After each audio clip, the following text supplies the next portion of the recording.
القدر الباقر علیہ السلام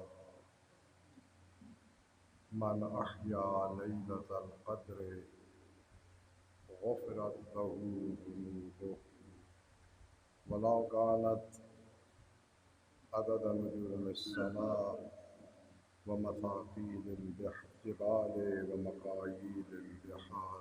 صلوات. سب سے پہلے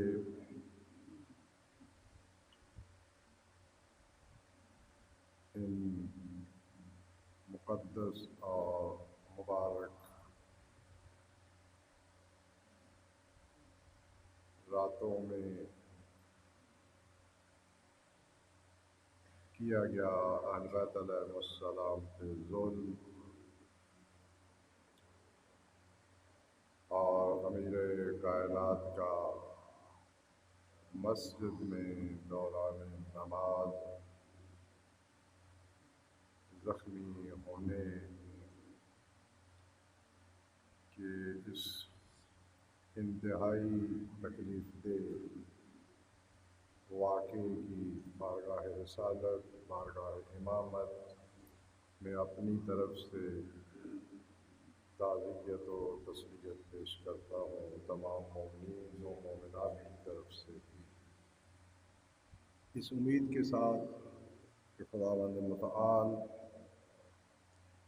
بحق دم المظلوم علیہ السلام ہمیں قیامت کے روز اہل بیت علیہ السلام کے پیروکاروں میں سے شمار فرمائے اور اہل بیت علیہ السلام کے دشمنوں سے بیزاری اور دوری اختیار کرنے والوں میں سے معشوق فرمائے۔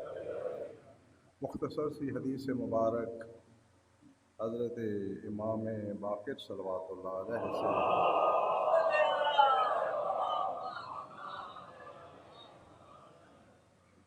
منقول، حضرت نے ارشاد فرمایا کہ جو شخص لیلۃ القدر میں بیداری کرتا ہے، تمام رات جاگتا ہے، تو اس کے گناہ معاف کر دیے جاتے ہیں۔ اگرچہ عربی عبارت کے مطابق لہو ذنوبہ جمع کو مضاف کیا گیا ہے واحد کی طرف، جو ضمیر ہے اس کی طرف۔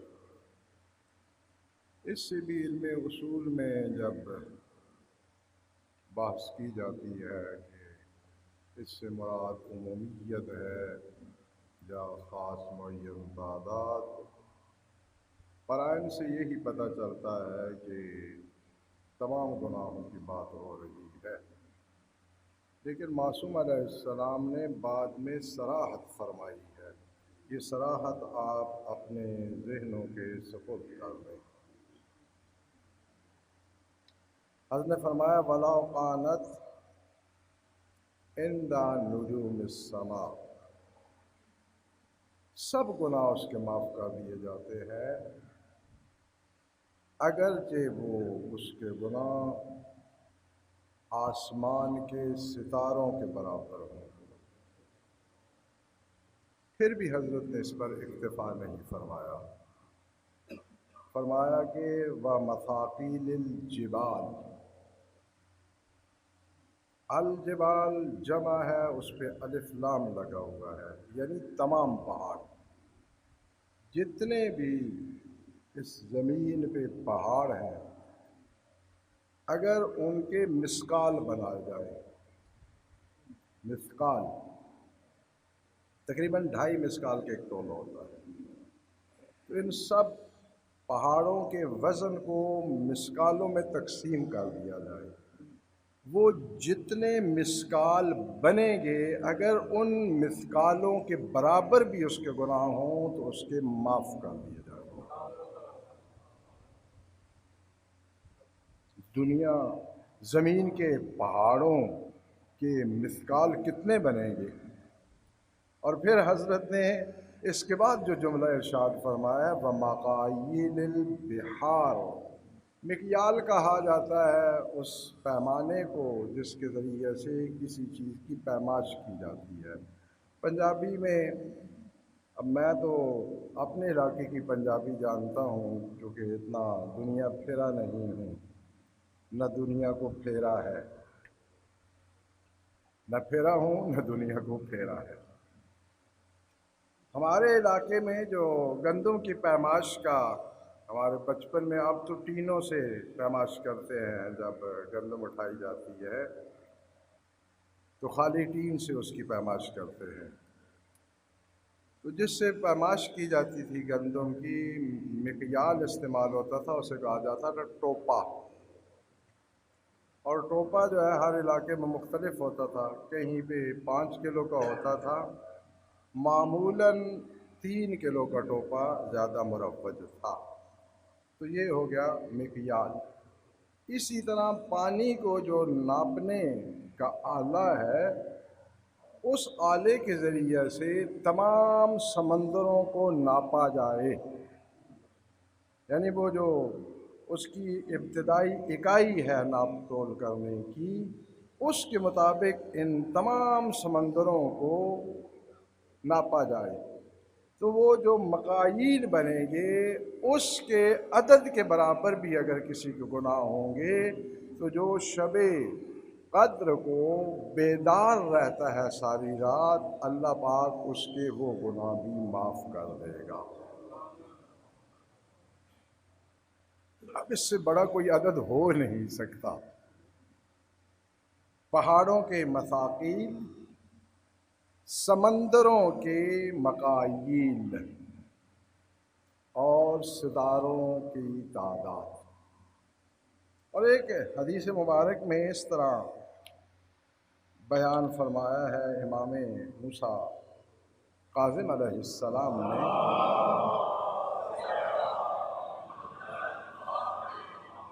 کہ من اغتسل لیلۃ القدر وَأَحْيَاهَا إِلَىٰ طُلُوعِ الْفَجْرِ خَرَجَ مِن ذُنُوبِهِ،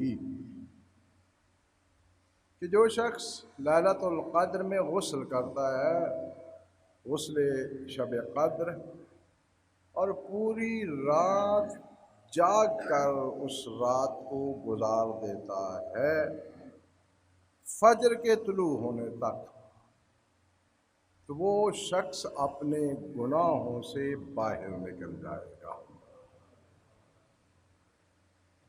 عبادت کی بات نہیں ہو رہی کہ ساری رات عبادت کرتا رہے، صرف جاگنا۔ تو یہ بہت بڑی نعمت ہے، یہ بہت بڑا ذریعہ ہے اپنے گناہوں سے چھٹکارا پانے کا۔ کوئی بدبختی ہوگا، بدقسمتی ہوگا کہ اتنی بڑی الہی سیل لگی ہو اور اس سے محروم رہ جائے۔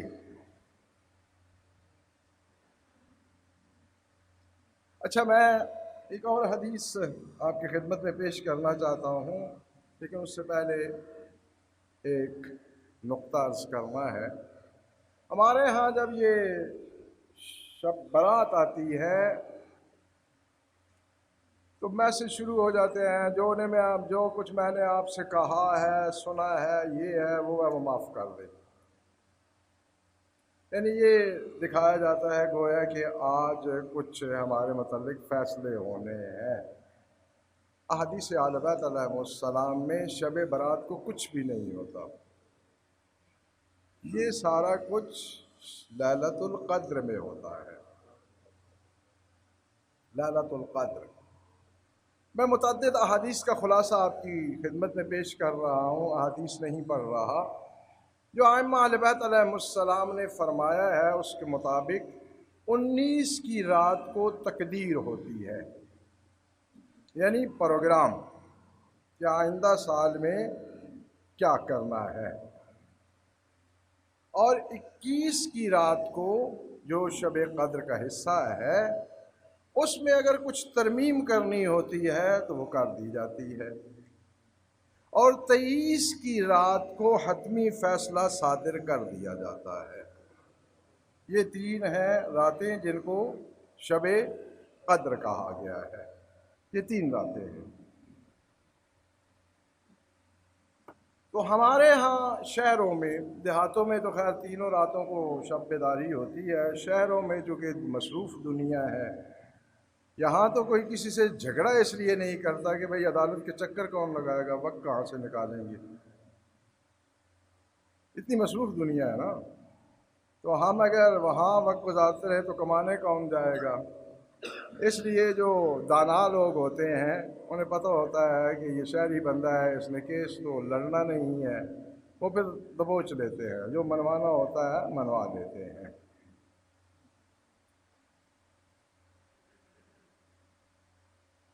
پس 3 مراحل ہوتے ہیں جو الہی سسٹم میں چلتے ہیں۔ 19 کی رات کو تقدیر ہوتی ہے، یعنی پروگرام، منصوبہ، اور 21 کو اس میں جو ترمیمیں ہوتی ہیں، جیسے ہم شیعہ کہتے ہیں بدع، وہ شامل کر دی جاتی ہے، اور 23 کو الابرام، حتمی فیصلہ کہ آئندہ سال تک یہ ہوگا۔ اور اس زمین پہ بسنے والے جو بھی ہے، انسان ہیں یا انسانوں کے علاوہ کچھ اور مخلوقات ہیں، سب کا فیصلہ ہو جاتا ہے۔ زندگی، موت، بیماری، شفا، رزق، مشکلات، سب کا فیصلہ ہو جاتا ہے۔ لہٰذا ان 2 راتوں کو اہمیت دینی چاہیے۔ پنجابی میں ایک بہت جملہ چلتا ہے، پنجابی تو آپ کو سمجھ آتی ہی ہوگی کیونکہ آپ پنجاب میں رہ رہے ہیں، کہ جاگدیاں دے کٹے جمدے، جاگدیاں یا کٹیاں جمدیاں تو ستیاں پہ دے کٹے جمدے۔ کیونکہ جو لوگ جو ہے وہ کاشتکاری کرتے ہیں وہ جانتے ہیں کہ وہ مذکر بچہ جو بھینس کا ہے اس کی کوئی اہمیت نہیں ہوتی۔ بھینس اگر مؤنث بچہ دے تو اس کی اہمیت ہوتی ہے، جو کہ اس کی قیمت زیادہ ہوتی ہے۔ تو یعنی جو جاگ رہے ہوتے ہیں ان کی بھینس تو ہمیشہ مؤنث بچہ دیتی ہے، اور جو سوئے ہوئے ہوتے ہیں ان کا مذکر بچہ ہوتا ہے۔ اب ہوتا ہے یا نہیں ہوتا ہے، اس میں بتایا یہ گیا ہے کہ وہ جو جاگ رہا ہوتا ہے نا مالک، اگر اس کا مذکر ہو بھی جائے تو وہ تبدیل کر لیتا ہے دوسرے سے۔ تو یہ 2 راتیں ہیں کہ جس میں جاگنے کی ضرورت ہے۔ جسے کچھ چاہیے اس بے نیاز کی بارگاہ سے، اسے جاگتی آنکھوں سے یہ رات گزارنی پڑے گی، اس لیے کہ سب فیصلے ہونے ہیں۔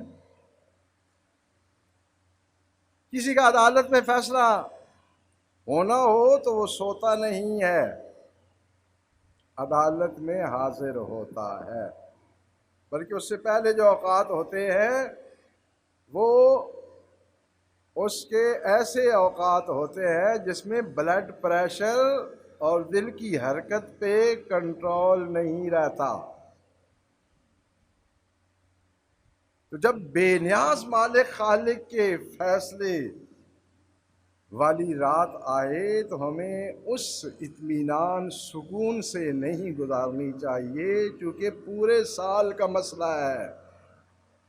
یہاں کے کیے ہوئے فیصلے تبدیل ہو سکتے ہیں، اور اس کی بارگاہ میں کیے ہوئے فیصلے کوئی تبدیل کرنے کا سوچ بھی نہیں سکتا۔ اب ایک حدیث مبارک جو بہت ہی ہمارے لیے اس رات کے کاموں کی نسبت معاون ہے، وہ آپ کی خدمت میں پیش کر رہا ہوں۔ اور ائمہ اہل بیت علیہم السلام سے جو لوگ سوال پوچھتے تھے، ان سوالوں کو دیکھ کے انسان کو پتہ چلتا ہے کہ معصوم علیہ السلام سے سوال کرنے والا کتنا فقہی ذوق رکھتا تھا،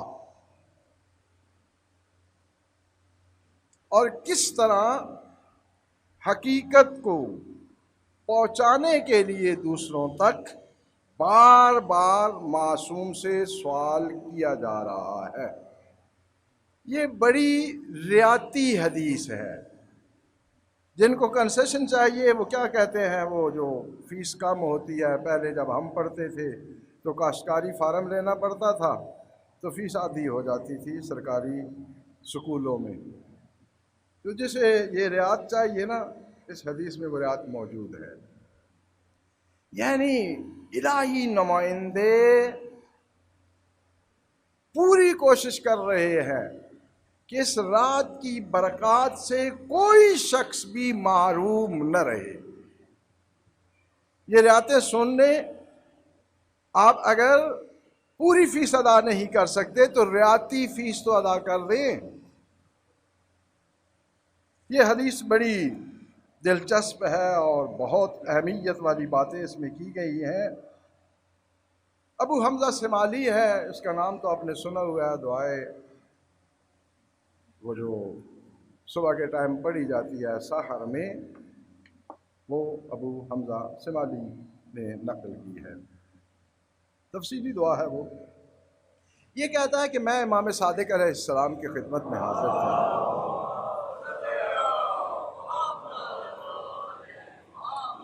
اور وہاں جناب ابو بصیر رضوان اللہ تعالی علیہ معصوم کی خدمت میں موجود تھے۔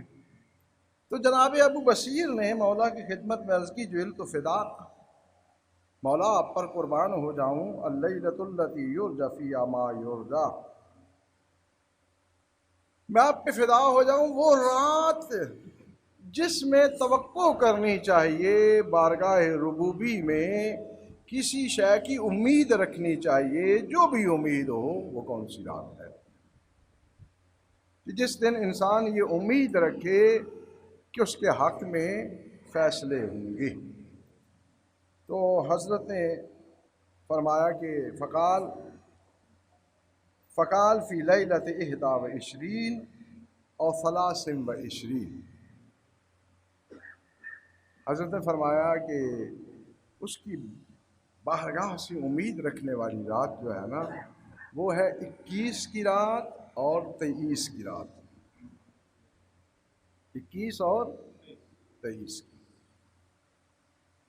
اب یہ حضرت کی خدمت میں عرض کرتا ہے کہ آپ نے تو 2 راتیں فرما دی، یعنی 21 بھی اور 23 بھی۔ عرض کرتا ہے کہ فَإِن لَمْ أَقْوَ عَلَىٰ كِلْتَيْهِمَا، اگر میں دونوں کی قدرت نہیں رکھتا تو پھر کیا کروں؟ یعنی رعایت طلب کر رہا ہے کہ 2 میں سے ایک بتا دیں تو ایک کی چھٹی ہو جائے، ایک کا مسئلہ حل کر لیں گے انشاءاللہ۔ تو حضرت نے فرمایا فَقَالَ مَا أَيْسَرَ لَيْلَتَانِ تُتْلَى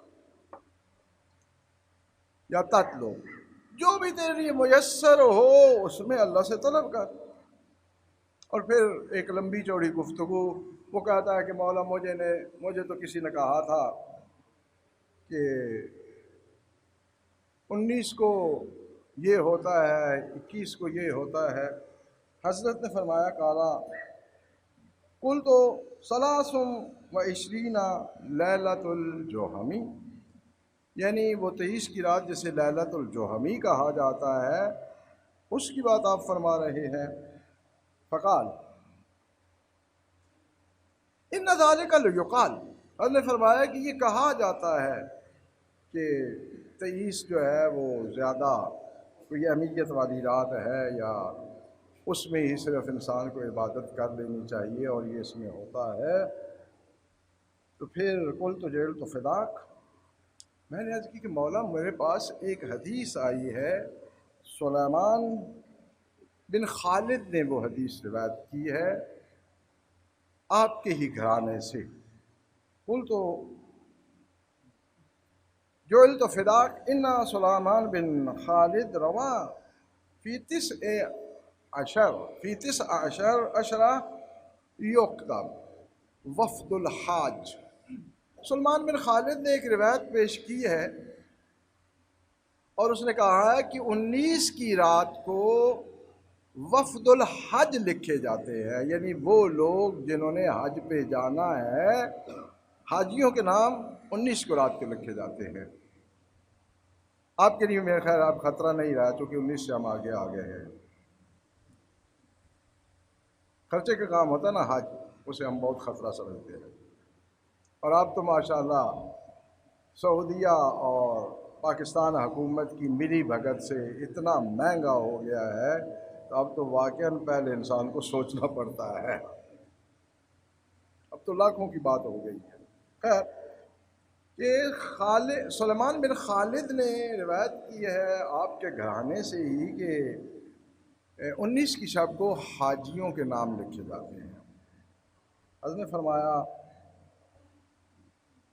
یکتب فی لیلۃ القدر، 19 کی بات نہ کریں، یہ کام تو لیلۃ القدر میں کیا جاتا ہے۔ اس نے کہا تھا 19 کی شب کو، حضرت نے فرمایا لیلۃ القدر کو یہ لکھا جاتا ہے کون حج پہ جائے گا کون نہیں جا سکے گا۔ اور اس کے بعد حضرت نے فرمایا کہ یکتب فی لیلۃ القدر کیا وفد الحاج والمنایا والبلایا والارزاق۔ لیلۃ القدر میں یہ لکھا جاتا ہے کہ حج پہ کون جائے گا، کس کی موت آ جائے گی، کس کی ازمائش آئے گی، اور کتنا کسی کو رزق ملے گا، یہ سب کچھ لیلۃ القدر میں لکھا جاتا ہے۔ تو پھر حضرت نے فرمایا ما یکون الی مثلھا فی قابل، اور جو کچھ اس قسم کے امور ہوتے ہیں وہ لیلۃ القدر کے لکھے جاتے ہیں، لیلۃ القدر میں لکھے جاتے ہیں۔ آئندہ سال یہی تاریخ آنے تک جو کچھ ہونا ہے وہ اسی لیلۃ القدر میں لکھے جاتے ہیں۔ اور اس کے بعد حضرت نے تاکید فرمائی وہ یہ کہ فاطلبھا فی لیلۃ 21 و 23، بس لیلۃ القدر کو آپ طلب کریں 21 کی رات کو اور 23 کی رات کو، ان دو راتوں میں طلب کریں لیلۃ القدر کو۔ وصلی فی کل واحدۃ منہما 100 رکعہ، ان دونوں راتوں میں سے ہر رات کو آپ 100 رکعت پڑھیں، 100 رکعت نماز پڑھیں۔ وَأَحْيِهِمَا، اور دونوں میں شب بیداری کریں، دونوں راتوں کو آپ ساری رات جاگ کر گزاریں۔ ان استطاعت، اگر آپ کے لیے ممکن ہو، الی النور، روشنی کے نمودار ہونے تک بیدار رہیں، اور 100 رکعت نماز دونوں راتوں میں سے ہر رات میں پڑھیں۔ اب واغتسل فیہما، اور دونوں راتوں میں غسل کرنا۔ قال، کہتا ہے کل تو میں نے عرض کی فإن لم أقدر على ذلك، اگر میں دونوں راتوں کو نہ پڑھ سکوں تو پھر آپ نے فرمایا دونوں راتوں کو جاگنا ہے، دونوں راتوں کو غسل کرنا ہے، دونوں راتوں میں 100 رکعت پڑھنی ہے، 21 کی رات کو بھی اور 23 کی رات کو بھی، اگر میں اس پہ قدرت نہ رکھتا ہوں۔ وَأَنَا قَائِمٌ، یعنی میں کھڑے ہو کے نماز نہ پڑھ سکوں، 100 رکعت کھڑے ہو کے نہ پڑھ سکوں۔ اب ریاتی پیکج شروع۔ حضرت نے فرمایا کہ قال فصلی وانت جالس، 100 رکعت پڑھو بیٹھ کے پڑھ لو، کھڑے ہو کے نہیں نہ پڑھ سکتے، تھک گئے ہو، تھکے ہوئے ہو، کمزوری ہے، بیٹھ کے پڑھ لو، لیکن پڑھو 100 رکعت۔ پھر حضرت نے فرمایا اس کے بعد یہ اس سے بھی آسان کام، قال فإن لم أستطع، اور اگر میں بیٹھ کے بھی نہیں پڑھ سکتا، کھڑے ہو کے نہیں پڑھ سکتا، بیٹھ کے بھی نہیں پڑھ سکتا، حضرت نے فرمایا فعلی فراشک، پھر اپنے بستر پہ لیٹ کے پڑھ لو۔